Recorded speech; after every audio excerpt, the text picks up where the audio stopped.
Bueno, muy bien. Hoy temprano les decíamos que nos iba a estar acompañando nuestra querida fisioterapeuta de cabecera, Cristina Hernández, que ya nos acompaña hoy. Cristina, hoy la columna es hablar de la importancia del análisis de la marcha a la hora de programar justamente una gimnasia correctiva y localizada para luego pasar a entrenamiento funcional. Básicamente, cuando hablamos del análisis de la marcha, ¿a qué nos estamos refiriendo? Bueno, mira, el análisis de la marcha es lo que hace un especialista, un técnico especialista o un médico ortopedista también lo puede hacer para establecer cómo se realiza, cómo son los apoyos de la persona cuando realiza la marcha. La marcha tiene varias etapas, el apoyo inicial, después un desbalance o traslado del peso del cuerpo, digamos, donde hay como que hay una pérdida de equilibrio y recuperación inmediata, sí, hasta el desbalance y el apoyo final. Y es muy importante para los terapeutas analizar el apoyo conjuntamente con un análisis postural. Porque muchas veces el analizar cómo camina una persona, conjuntamente, como decía recién, con un análisis de la postura, nos da indicadores de cuál puede ser el problema, que a veces, por ejemplo, se evidencia en dolor a nivel lumbar, ¿tá? Y de pronto el problema es que tiene un acortamiento de músculos isquiotibiales. ¿Tá? Es decir, entonces, vos observando a un paciente caminar, ¿podés llegar a diagnosticar? Se puede llegar o abordar a abordar, digamos, lo que sería el tratamiento correctivo. Exacto. Es una ayuda para el técnico o para el médico para poder establecer una rutina o una receta gimnástica. Es un complemento, digamos, para el diagnóstico, ¿verdad?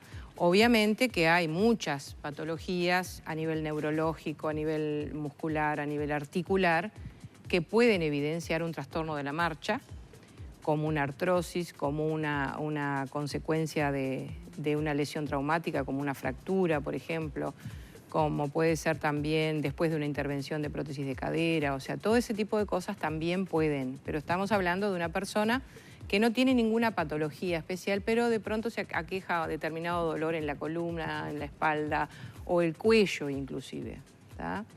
Entonces, muchas veces la forma en que caminamos nos puede traducir cuál puede ser el desbalance musculoesquelético que hay y que debemos corregir mediante ejercicios terapéuticos. Claro, de hecho, me imagino yo que una mala corrección, una mala postura a la hora de caminar por una dolencia sobrecarga a otras zonas, en muchos casos. Exactamente. Y puede generar afección en otras zonas. Está también el caso, las marchas se clasifican en diferentes nombres. Era lo que veíamos recién ahí. Antálgica, ahí veíamos un análisis de marcha, digamos, cómo va estructurado cada paso de la marcha, ¿verdad? Si uno para analizarse a sí mismo, ¿a qué debería estar atento, por ejemplo, para saber si tiene que consultar? Cuando camina, ¿con qué dificultades o qué mañas o qué...? Por ejemplo, hay que fijarse mucho, que los ortopedistas se fijan mucho en eso, cómo gastas el calzado. Claro. ¿Tá? Es importante, por ejemplo, saber que cuando caminamos no debemos golpear el pie en el suelo, ni el talón, ni el metatarso, o sea que tiene que haber un rodamiento del pie, o sea el apoyo inicial es un apoyo suave del talón hasta que se produce el rodamiento, el desbalance del cuerpo, trasladamos el peso del cuerpo y ahí es donde viene el otro miembro a dar el paso, ¿verdad? Entonces hay que ver si no estamos apoyando demasiado el pie hacia afuera, o sea, hay un montón de cosas que lo traduce la marcha. Y eso después nos va a ayudar a ver la receta gimnástica que tendríamos que hacer para, con ejercicios correctivos, de pronto elongar grupos musculares que están acortados, como decía recién el caso de los isquiotibiales, que a veces se produce un acortamiento y eso hace que la rodilla trabaje en semiflexión, que el pie apoye en forma muy abrupta. Hay montones de cosas que se evidencian con el análisis. Voy acá, se me doy cuenta que los campeones están gastados hacia afuera. ¿Eso qué quiere decir? Y que si están gastados muy hacia afuera, o sea, evidentemente el apoyo es un apoyo externo. O sea, apoyamos muchísimo el talón, el borde externo y después el metatarso y dedos. Pero no significa que si están gastados parejos no habría problema. El tema es cuando hay un desgaste de más de un lado que de otro. Y eso lo evidencia más el ortopedista. El ortopedista.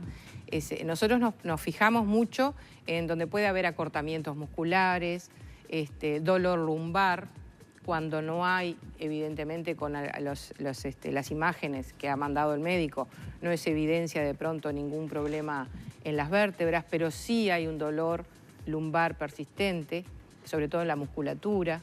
Entonces ahí puede estar ligado la forma de la marcha y también la postura.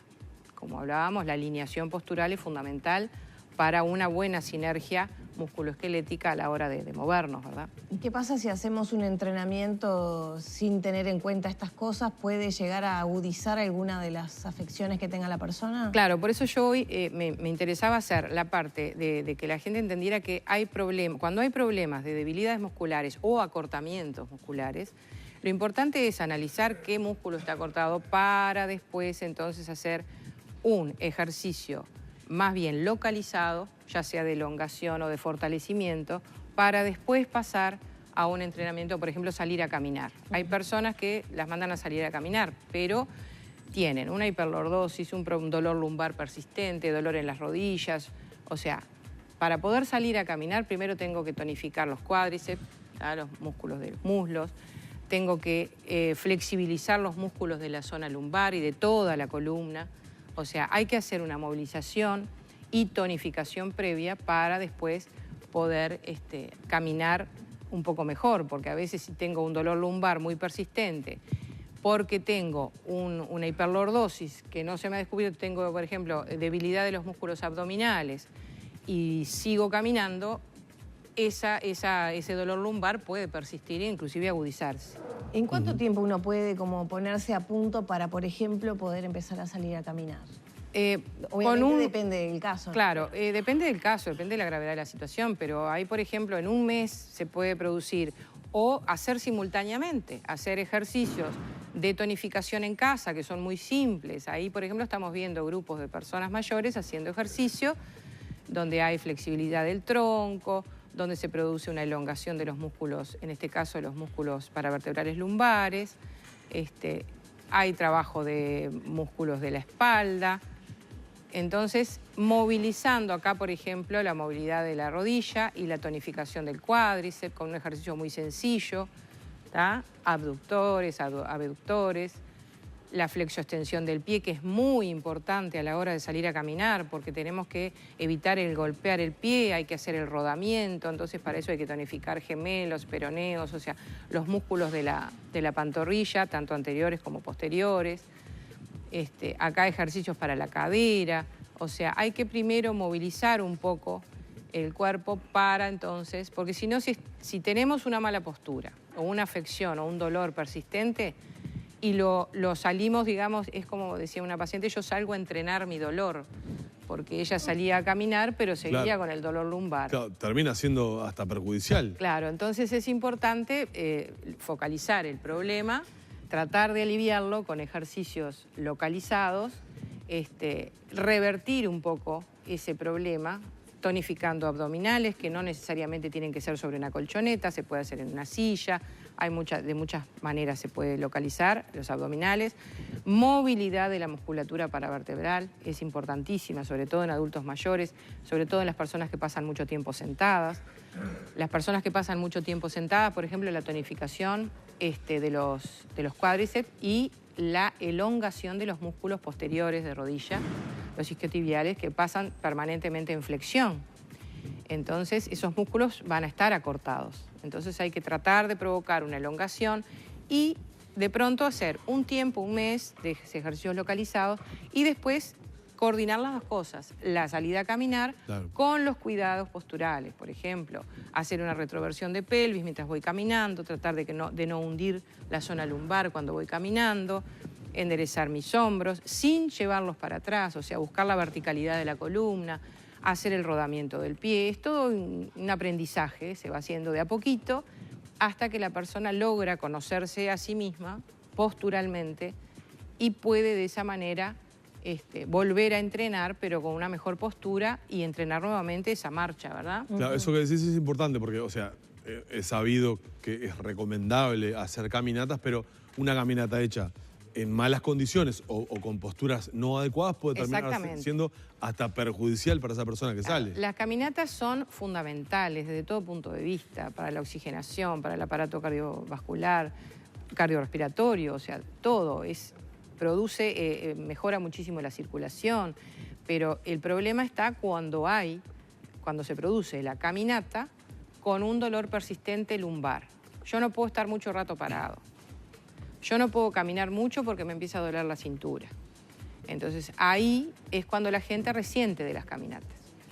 Y tienen que saber que eso puede cambiar. ¿La gente es consciente de esto? ¿Es consciente en cuanto a que puede ser perjudicial no hacerlo de una forma correcta? Y hay gente que sí, y hay gente que, lo peor de todo, que hay gente que abandona las caminatas. Sí. Porque te dice, no puedo caminar porque me duele la cintura, y no lo hago y no más. lo hace más. Cuando tiene un auxilio ahí. Claro. O sea, se puede... Haciendo estos correctivos justamente. Exactamente. Se puede modificar la postura, trabajar los músculos, flexibilizarlos, aún en personas mayores. O sea, se puede flexibilizar, aprender a colocar el cuerpo para caminar. ¿Tá? No es necesario abandonar las caminatas, porque a mí me ha pasado que me dice, sí, yo salgo a caminar, pero a mí me duele el cuello, o me duele la cintura, o me duele mucho la rodilla. Entonces, cuando hay, por ejemplo, en caso de una artrosis de rodilla, hay que primero tonificar los músculos para que esa rodilla esté más protegida, asegurarse de que los apoyos sean correctos. Cuando hay, por ejemplo, hay gente que me dice, yo no sé qué tiene que ver, pero yo camino y me duele terriblemente el cuello. Y eso va dirigido a la postura. Si la persona tiene el mentón proyectado hacia adelante y tiene los hombros hacia adelante, entonces primero hay que corregir, conocerse, o sea, cómo sería una postura correcta y empezar a implementarlo durante la marcha, ¿verdad? Claramente. Cristina, muchísimas gracias y muy buenos consejos, sobre todo para no empeorar una situación que se busca que sea mejor, ¿no? Claro, y no dejar las caminatas. Hay manera de solucionar el tema. Exactamente. Muchas gracias, Cristina. Bueno, vamos cerrando la columna de Cristina Hernández por acá.